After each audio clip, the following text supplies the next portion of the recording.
안녕하세요. 이번 시간에는 조선 후기 정치의 변화에 관해 배워보도록 하겠습니다. 교과서는 44에서 45페이지를 펴주시면 됩니다. 오늘 배울 내용은 크게 세 가지입니다. 첫 번째로 양난 이후, 즉 외란과 호란 이후 조선은 조선 후기로 접어들게 되는데요. 왜냐하면 양난 이전과 양난 이후의 조선 사회가 완전히 달라졌기 때문에 양난 이후를 조선 후기라고 부르게 됩니다. 이렇듯 외란과 호란 이후 조선 후기 정치 군사 제도의 변화가 어떻게 나타났는가를 첫 번째로 볼 거고요. 두 번째는 붕당 정치. 우리가 예전에 훈구와 사림 세력이 있었고 훈구와 공신 세력들이 이 사림을 공격하는 사화가 있었다라고도 배워봤습니다.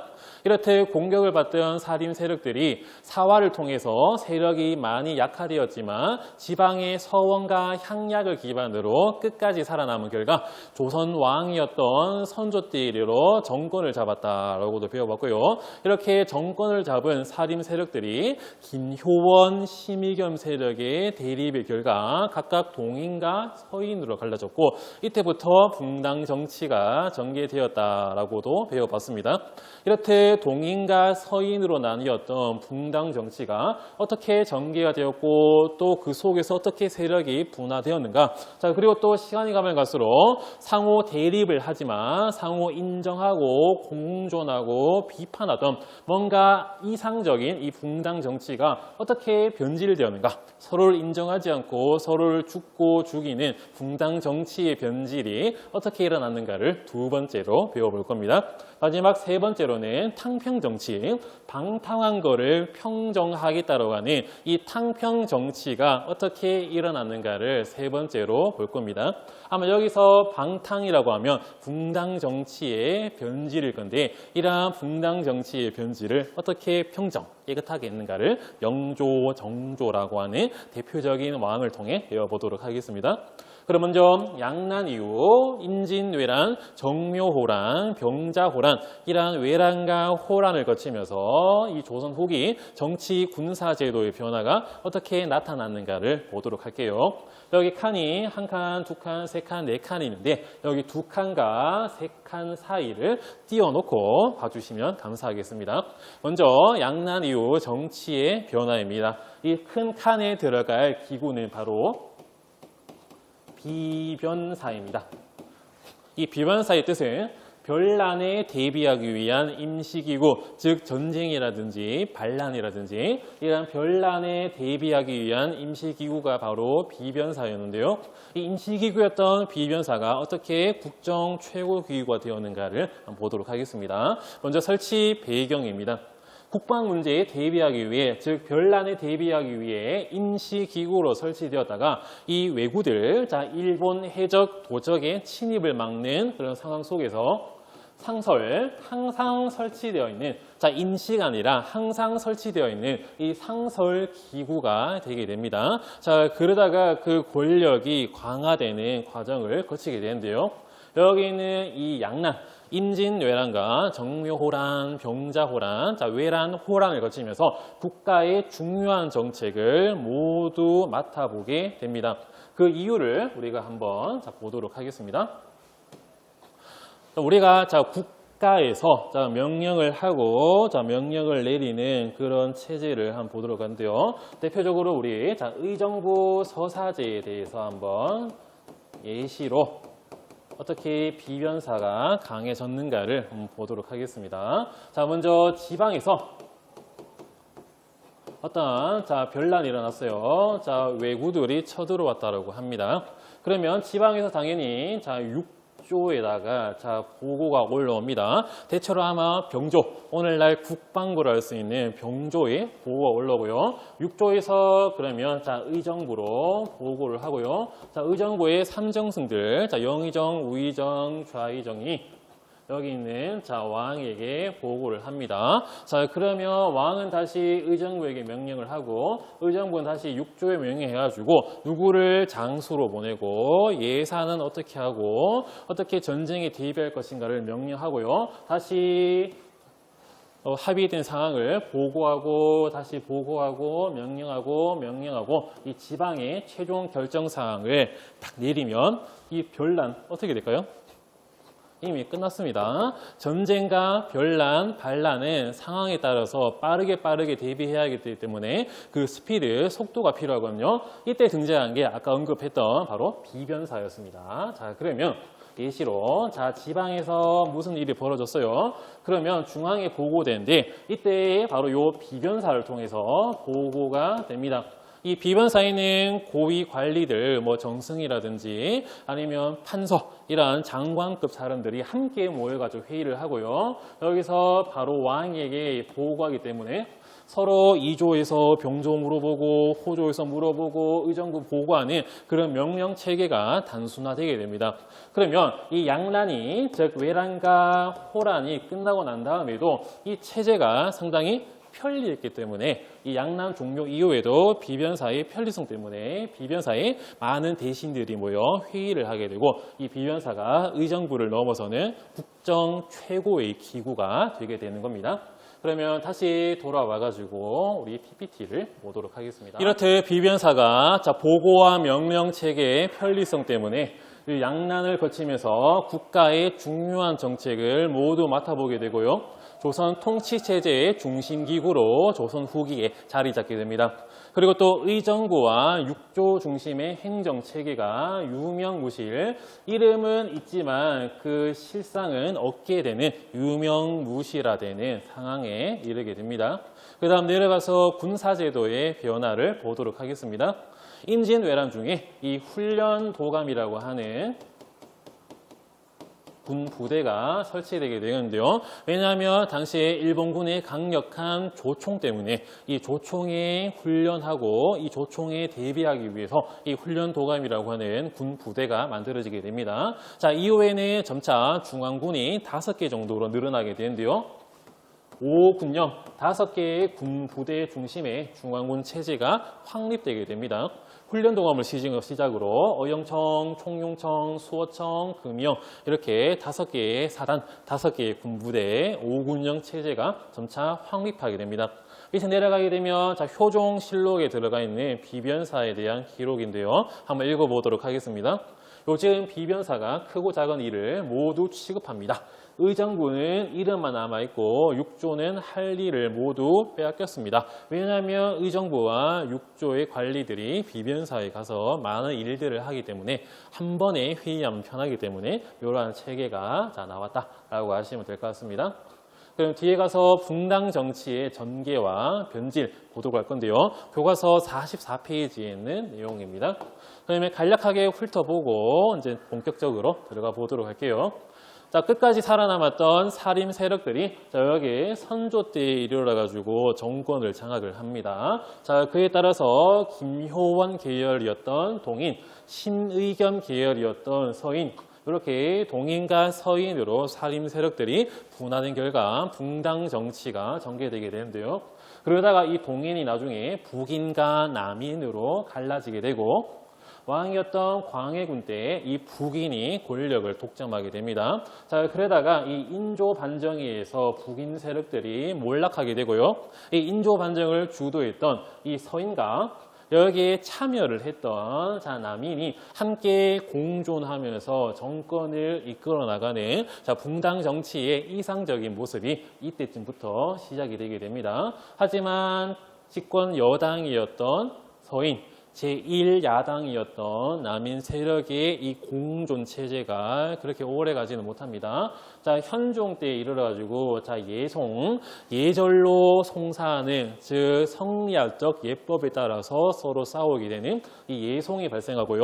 또 환국, 요 숙종 때는 세 차례 환국이 발생하게 되는데요. 국면이 전환되었다. 그 국면이라고 여러분들 집권 여당의 상황이라고 생각하시면 될 것 같아요. 자, 집권 여당의 국면이 이렇게 갔다가 남인 갔다가 서인 갔다가 다시 왔다 갔다 하는 그런 세 차례의 황국을 거치면서 이 서인 세력들이 노론과 소론으로 갈라졌고 그리고 노론과 소론 남인이 서로를 인정하지 않고 서로 죽이려고 하는 이 붕당 정치의 변질이 벌어지게 됩니다. 이렇듯 방탕한 상황을 평정하기 위해서 탕평 정치가 대표적으로 영조와 이 정조 때에 이루어지게 되고요. 이 정조 때에는 노론, 소론, 남인기를 고르게 등용하게 되는데 강력한 왕이었던 정조가 죽게 되니까 결국은 세도 정치, 특정 가문이 모든 권력을 차지하는 이 세도 정치가 일어나게 되는데요. 이 대략적인 상황을 봤으면 이제 세부적인 내용으로 들어가 보도록 하겠습니다. 먼저 선조 때입니다. 선조 때는 아까 배웠던 사림이 아까 김효원 계열이었던 동인, 그리고 심의겸 계열이었던 서인으로 분화되면서 붕당 정치가 시작이 되게 됩니다. 하지만 동인이 이 남인과 북인으로 갈라지게 되거든요. 왜냐하면 당시 동인 세력들 중에서 정여립이라고 하는 사람이 있었는데요. 이 사람이 모반 지금 반란 사건을 일으키려고 하다가 사전에 적발돼가지고 이 사람이 다 자살을 하게 됩니다.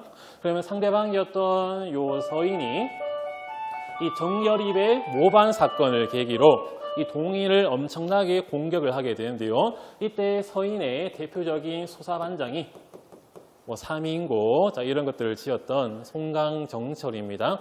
이 정철이 정여립의 모반 사건을 계기로 동인을 엄청나게 공격을 받게 되는데요. 이때 피해를 많이 받은 사람이 있고 피해를 적게 받은 동인 내 세력이 있습니다. 그러다가 시간이 흘러가지고 서인이 권력을 잡고 있었는데 이 송강정철이 왕이었던 선조에게 세자를 세웁시다라고 하는 건의를 올리게 되거든요. 하지만 선조 입장에서는 왕이 살아있는데 세자를 세우는 것은 상당히 불충스러운 말이 될 수 있습니다. 나보고 물러나라는 건가? 아니면 이놈이 세자의 권력을 등에 업고 권력을 권력을 차지하려고 하는 건가? 이런 생각이 들 수 있기 때문에 이러한 세자를 세우자고 하는 건의 사건 때문에 정철이 이제 강원도로 귀양 가게 됩니다. 이때 귀양 가게 되면서 삼인고 이런 곡들이 나오게 되는데요. 그러면 이 송강정철이 공격을 받고 귀양 가게 되니까 예전에 정여립의 모반 사건으로 공격을 받았던 동인 세력들이 서인을 공격하게 됩니다. 이때 이 정여립의 모반 사건으로 좀 피해가 적었던 세력들은 이 송강정철과 서인에 대해서 좀 약하게 처벌하자, 좀 온건한 그런 말을 내세우게 되고요. 이 사람들이 바로 남인으로 갈라지게 되고요. 그리고 북인들 같은 경우에는 이 정여립 모반 사건에서 피해가 좀 많았던 그런 세력이었고 이 송강정철과 서인을 강력하게 처벌하자고 하는 강경파였는데요. 이 강경파가 바로 북인으로 갈라지게 됩니다. 이렇게 동인이 남인과 북인으로 분화되었다가 광해군 때는 동인에서 나뉘어진 이 북인 세력이 집권을 하게 됩니다. 이들이 권력을 독점했으나 나중에 광해군이 쫓겨나게 되는 이 서인이 주도한 인조 반정으로 결국 대부분의 북인 세력들이 몰락을 하게 됩니다. 그러면 왕이었던 인조 때의 상황을 보도록 하겠습니다. 반정을 주도한 이 서인 세력, 그리고 여기에 약하게 참여했던 이 남인과 아주 소수의 일부 북인들이 참여함으로써 뭔가 서인이 집권 여당이지만 야당들과 함께 상호 비판하지만 공존하고 인정하는 붕당 정치의 좀 이상적인 모습이 이때 잠시 이루어지게 됩니다. 하지만 집권 여당은 서인이었기 때문에 비변사 운영을 주도하고요. 그리고 군사권이었던 오군영, 완전히 확립되지 않았지만 이 오군영을 서인이 장악하기 시작을 합니다. 그 다음에 현종 때에 가서 보도록 할게요. 인조의 아들이었던 효종을 거쳐가지고 그 다음 현종이 왕이 되게 되는데요. 여기서는 이 효종이라고 하는 왕의 정통성을 두고 두 차례 성야적 예법을 두고 싸우는 법적 송사를 하는 이 예송이 발생하게 됩니다. 왜냐하면 인조 같은 경우에는 나이가 좀 들어가지고 이 장렬왕후라고 하는 새로운 왕비를 드립니다. 인조와 장렬왕후의 나이 차가 29살이었다고 하고요. 원래 인조에게는 2명의 아들이 있었습니다. 첫 번째였던 청나라의 볼모로 갔던 소현세자, 물론 또 같이 볼모로 갔지만 아버지에게 큰 신임을 얻었던 복림대군이 있었는데요. 자, 소현세자가 첫째, 복림대군이 둘째였습니다. 하지만 소현세자가 조선으로 돌아오고 난 다음에 갑자기 죽게 되거든요. 이에 따라서 요 복림대군이 나중에 요 효종이 되게 되는데요. 그러면 효종이 첫째 아들이냐, 둘째 아들이냐, 또는 왕과 사대부의 예법은 같아야 되나 달라야 되나 이러한 성리학적 예법을 두고 서로 분당 사이에 대립이 벌어지게 됩니다. 자, 그러면 효종과 효종비가 있고요. 효종과 효종비 사이에서 여기 왕이었던 자, 현종이 태어나게 됩니다. 자, 현종이 즉위했을 때 그러면 당연히 아버지였던 효종이 죽었겠죠. 하지만 요 장렬왕후 즉 자이대비 조씨 같은 경우에는 여기 효종보다 나이가 어렸어요. 그렇기 때문에 아들이 죽었을 때 어머니가 상복을 몇 년 입어야 되는가를 두고 서로 싸우게 됩니다. 사대부의 예법에서는 자, 둘째 아들은 1년 있고요. 첫째 아들은 3년을 있습니다. 하지만 소현세자가 죽고 복림대군이 둘째 아들이만 왕이 되었기 때문에 이 소현세자의 어머니뻘이었던 이 장렬왕후는 상복을 3년 입어야 될지 1년 입어야 될지 분당 사이에 대립이 벌어지게 되거든요. 자, 1차, 2차 예송이 벌어지게 되는데 1차 예송에서 자, 남인 세력은 왕과 사대부의 예법은 다르다. 왕이 되는 순간 둘째 아들이라 하더라도 첫째 아들이다. 그래서 어머니 장렬왕후는 첫째 아들의 예법으로 상복을 3년 입어야 된다라고 주장을 하는데요. 자, 이에 반해서 자, 서인 세력들은 왕이든 사대부든 그 예법은 같다. 그리고 또 복림대군은 둘째 아들이라고 하면서 자, 상복을 이 장렬왕후가 1년 입어야 된다라고 주장을 합니다. 서인의 말이 상당히 조금 위험합니다. 왕과 사대부의 예법이 같다? 이거 왕권을 좀 무시한 내용이거든요. 하지만 자, 당시에 서인 세력이 강했고 서인의 눈치를 봤던 어린 왕이었던 이 현종이 이 서인의 자, 말을 들어주게 됨으로써 서인이 잠시 그 권력을 좀 쥐게 됩니다. 자, 그러다가 시간이 흘러가지고 이제 효종 와이프, 즉 현종의 엄마가 죽게 되거든요. 자, 이때도 장렬왕후, 즉 자이대비 조씨 인조의 왕비가 살아 있습니다. 자, 그러면 이제 며느리가 죽었을 때 그 시어머니는 상복을 몇 년 입어야 되는가 또 싸우게 되거든요. 그러면 남인도 똑같이 자, 왕과 사대부의 예법은 다르고 복림대군 이 효종은 첫째 아들이라고 하면서 이에 따라서 첫째 아들의 이 상복을 입는 기간인 1년을 주장하게 되고요. 이에 반해서 자, 서인 세력들은 아니다. 둘째 아들이다. 왕과 사대부의 예법은 같다라고 하면서 며느리는 둘째 며느리이기 때문에 요 9개월 상복을 이 장렬왕후가 입어야 된다라고 주장을 하게 됩니다. 자, 여기서는 자, 현종이 생각해 보니까 이 서인이 너무 괘씸한 거예요. 왜냐하면 자기 아버지가 둘째 아들이면 자기 자신 현종의 정통성, 즉 뭔가 첫째 아들로 이어져 옴으로써 권력이 강해지는 이 정통성이 약해 보일 수 있습니다. 그에 따라서 이때는 자, 남인의 손을 들어주게 되거든요. 이때 서인편, 남인편 권력이 왔다 갔다 하다 보니까 조금씩 분당 정치의 변질이 좀 벌어지게 됩니다. 자, 그러다가 자, 숙종 때에 이르러서 분당 정치의 이상적인 공존 체제가 완전히 무너지게 됩니다. 자, 숙종은 사실상 조선의 절대 군주입니다. 연산군 다음으로 왕권이 가장 강했던 왕이거든요. 왜냐하면 숙종은 적장자입니다. 적장자. 우리 이것도 한번 자, 교양으로 한번 보도록 할게요. 자, 왕이 있고요. 자, 왕한테는 정식 중전, 자, 왕비가 있고 그 뒤에 첩이랄 수 있는 자, 후궁이 있습니다. 왕과 중전 왕비 사이에서 태어난 이 왕자들을 땡땡 대군이라 부르고요. 왕과 후궁 사이에서 태어난 왕자를 그냥 군이라고 부릅니다.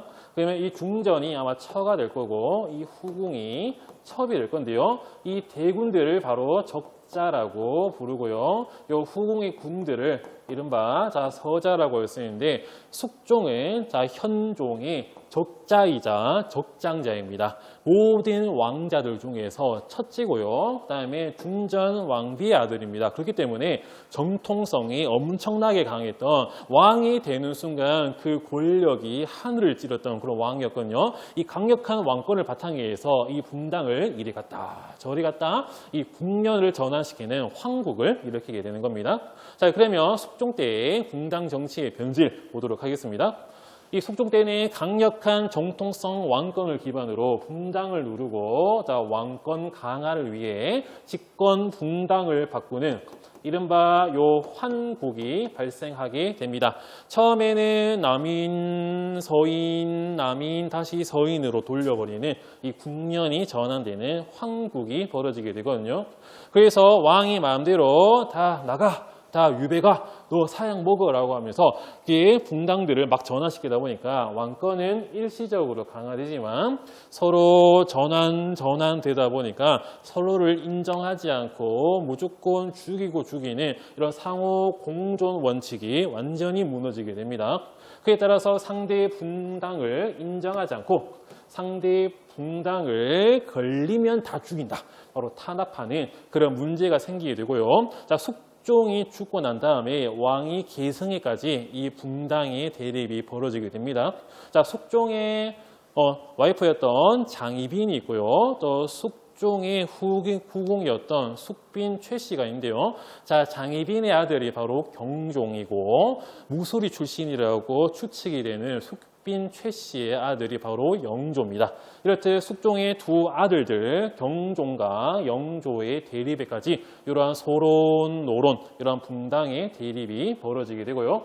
어쨌든 이러한 환국을 거치면서 서인 세력들이 이 환국을 거치면서 서인 세력들이 남인 세력들을 강경하게 공격하자라고 하는 노론과 좀 온건하게 공격하자라고 하는 소론 세력으로 이 황국을 거치면서 갈라지게 되는 겁니다. 자, 그러면 다시 돌아와가지고 마지막 세 번째, 이번에는 탕평 정치에 대해서 보도록 하겠습니다.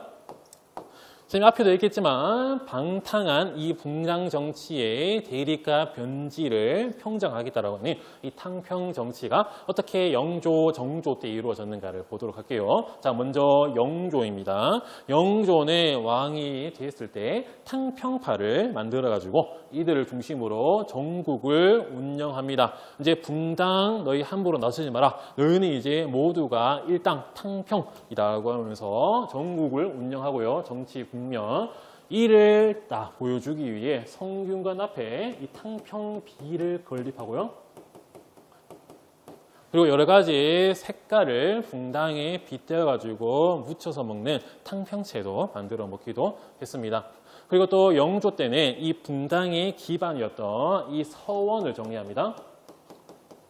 사립 중등 기관이었던 이 서원을 정리하게 되는데요. 왜냐하면 서원에서 공부한 사람들이 과거 시험 치고 정부에 올라가게 되면 학벌, 지연에 따라 가지고 서로 대립했고 이 대립이 분당으로 나타났기 때문에 이 서원을 정리하고 이 서원에서 제자들을 가르치던 상가 숲속에 있었던 이 스승들, 이 당시 여론을 좌지우지했던 이 살림의 존재를 부정하는 선언을 하기도 했습니다. 밑에 보시면 조선왕조실록의 영조실록의 내용인데요.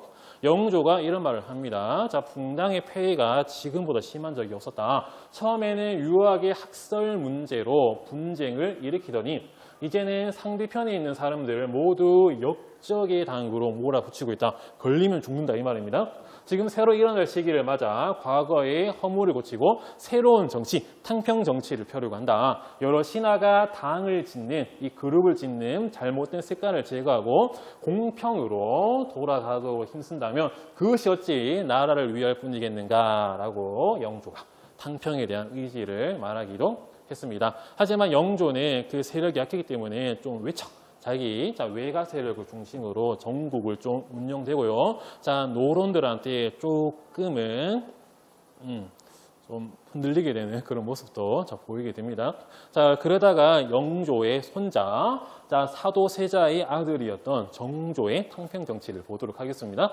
정조도 자기 할아버지처럼 노론, 소론, 남인을 고루 포용하는 적극적인 탕평책을 실시합니다. 실제로 영의정, 우의정, 좌의정을 각각 자, 노론, 소론, 남인으로 넣는다든지 그런 탕평 정치를 이루게 되는데요. 그 대표적인 정책들을 보도록 하겠습니다. 먼저 왕실의 도서관이었던 요 규장각을 확대합니다. 왕실 도서관이었던 규장각에서 개혁 세력들을 모아가지고 서로 가르치고 초계 문신하고 성장시키는 그런 개혁 기구로 규장각을 확대하게 되고요. 자, 규장각을 설치했다라도 이때 세력이 강해졌기 때문에 자, 맞다라고 이해하시면 될 것 같습니다. 자, 그리고 또 초계 문신제를 이 정조 때 시행하게 됩니다. 이 초계 문신제는 37세 이하의 젊은 관리들을 왕이 직접 뽑아가지고 시험 문제 내고 가르치고 채점하고 순위를 매기면서 점점 교육을 시켜 난 다음에 40세가 되면 이제 진정한 신하로 인정을 했던 자기 측근 세력을 가르치려고 했던 그 제도가 바로 초계 문신제였는데요. 자, 초계란 말이 뽑아서 선발해서 왕한테 알렸다. 그래서 그 정조가 이 젊은 신하들을 직접 가르치면 당시 사제지간 스승과 제자 사이의 관계가 끈끈해지기 때문에 왕이 스승, 젊은 37세 이하의 관리들은 제자, 이런 군신 관계를 넘어 사제지간까지 그 충성의 영역을 높이려고 했던 게 바로 여기 있는 초계 문신제였습니다. 자, 그리고 또 이때는 서얼 세력을 열심히 등용을 하게 됩니다. 자, 그러면 우리 여러분들 서자와 얼자에 대해 배워봐야 되는데요. 우리 앞에 봤던 대군, 군, 중전, 후궁. 자, 그거와 좀 비슷합니다. 예를 들어서 자, 아버지가 있고요. 그 다음에 어머니가 있습니다. 자, 아버지의 신분은 양반입니다. 지위층 양반. 하지만 어머니의 신분에 따라 가지고 그 아들의 신분이 결정되게 됩니다. 어머니의 신분이 똑같이 양반이면 그 아들은 적자가 됩니다. 하지만 어머니의 신분이 자, 첩이에요. 첩. 양반 당연히 척이죠. 첩인데 요 첩의 신분이 자, 상민, 즉 평민이냐 또는 천민이냐 따라 가지고 그 아들을 부르는 말이 달라지게 됩니다. 양반처에서는 그 자식을 적자라 부르지만 평민, 이 상민의 어머니에서는 바로 서자라고 부르고요.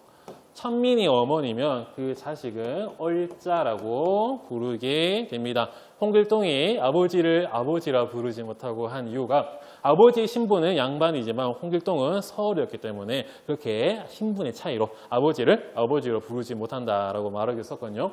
그러면 서자와 얼자를 합쳐가지고 바로 서얼이라 부른대요. 자, 서얼은 이 문과라든지 이런 과거 시험에 많은 제한이 있었습니다. 하지만 자, 정조 때는 능력 있는 서얼들을 등용합니다. 자, 예를 들어서 유득공이라든지 또는 박제가라든지 또는 이덕무라든지 자, 능력 있는 이 서자들을 열심히 등용했다라고 아시면 될 것 같습니다.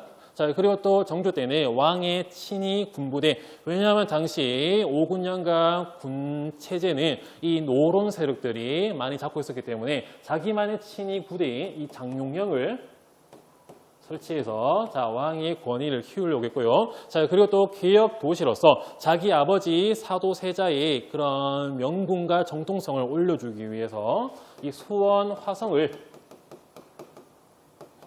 정조 때 건설해 나갑니다. 자, 그러면 정조실록에 있는 내용을 보도록 할게요. 분당이 있은 이해로 삼상, 자, 3명의 제상입니다. 영의정, 우의정, 좌의정이겠죠. 이 3명의 제상이 각각 노론, 소론, 남인이 오늘과 같은 때에는 처음이 듯하다. 올라타면 한 당에서만 거의 다 나왔었는데 노론, 소론, 남인이 모두 제상에서도 말하고 있어요. 이번 일로 나 정조는 자랑스럽다. 경들 3사람은 모름지기 각자 마음을 다해 내가 좋은 결과를 볼 수 있게 하라. 지금 우선 있을 일을 조정해서 서로 의심하는, 서로 대립 갈등하는 일이 없어야 한다라고 정조실록에서 적고 있습니다.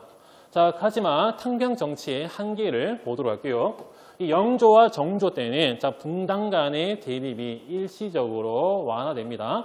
하지만 이 완화는 강력한 왕권으로 물리적인 힘으로 쭉 눌렀기 때문에 이 붕당의 대립이 표면상 안 나온 거지 화학적인 융합은 이루어지지 못했습니다. 자, 그에 따라 가지고 강력한 왕이었던 정조가 죽게 되니까 당시 11세에 그 아들이었던 순조가 즉위하게 되거든요. 왕의 나이가 어리고 그 정조 때 이 초기의 문신으로 성장한 안동 김씨, 이 김조순, 그리고 또 이 정조의 약간 어머니 계열이었던 안동 김씨 계열의 정순화구가 권력을 잡게 되니까 결국은 안동 김씨 등등 중심의 이 세도 정치가 전개되게 되고요. 그리고 탕평 정치 때는 왕과 그 주변 세력에게 권력이 집중되다 보니까 아까 말한 대로 정조가 죽은 뒤에 이 초기 문신으로 크게 왕의 측근 세력으로 성장했던 요 김조순이라든지 안동 김씨 세력들, 그리고 또 정조의 어머니 뻘이었던 이 정순왕후, 이 정순왕후도 안동 김씨입니다. 왕의 나이가 11세 어렸기 때문에 정순왕후가 대리 청정을 하고요. 김조선의 이 어린 왕 순조의 장인 어른이었기 때문에 이들이 결국 권력을 잡고 일문 전제와 한 가문이 모든 권력을 잡는 체계로 나아가게 됩니다. 자, 그러면 우리 다음 시간에는 세도 정치와 이를 개혁하기 위한 흥선대원군의 정책에 대해 배워보도록 하겠습니다. 이번 수업도 열심히 들어주셔서 감사합니다.